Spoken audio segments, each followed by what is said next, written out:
¿Cree viable que algún sistema económico reemplace eventualmente el capitalismo? No. No, yo creo que el capitalismo debe ser moderado, regulado, controlado por la sociedad, como se controla todo lo demás, pero no lo veo. Simplemente la propiedad social, la propiedad pública de los medios de producción tiene limitaciones. En parte está sustituido el capitalismo. Todas las instituciones, todas las empresas estatales, municipales, regionales del mundo son empresas no capitalistas que sustituyen al capitalismo en áreas de la economía en las que consideramos que es necesario que se le sustituya. Ya lo hicimos. Aplausos. Y en otras áreas, quizás es muy importante, como yo siempre he dicho, la creación de cooperativas, la creación de esquemas de accionariado en los cuales los trabajadores tengan voz y voto, tanto en el Consejo de Accionistas como en el Consejo de Administración. De otra forma, yo no lo veo. Si alguien me lo presenta, ¡hey!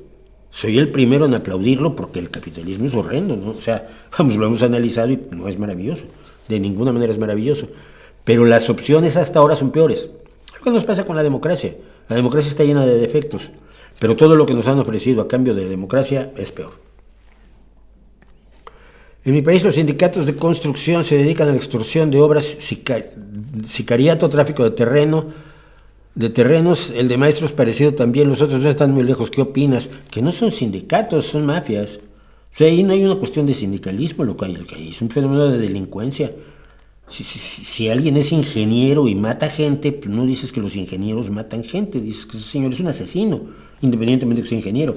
Esos tipos son unos pillos, sean o se digan unos sindicalistas.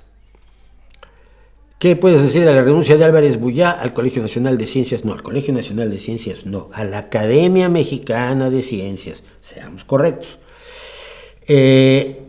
A las 8 de la noche, hoy, estará con nosotros Martín Bofill Olivera, un importante divulgador, no le gusta que le diga yo periodista científico, pero le digo periodista científico, divulgador de la ciencia, que especialista en enseñanza y educación de la ciencia y que ha estado reseñando todo lo que ha pasado con la ciencia en México directamente, no como yo que lo hago a distancia.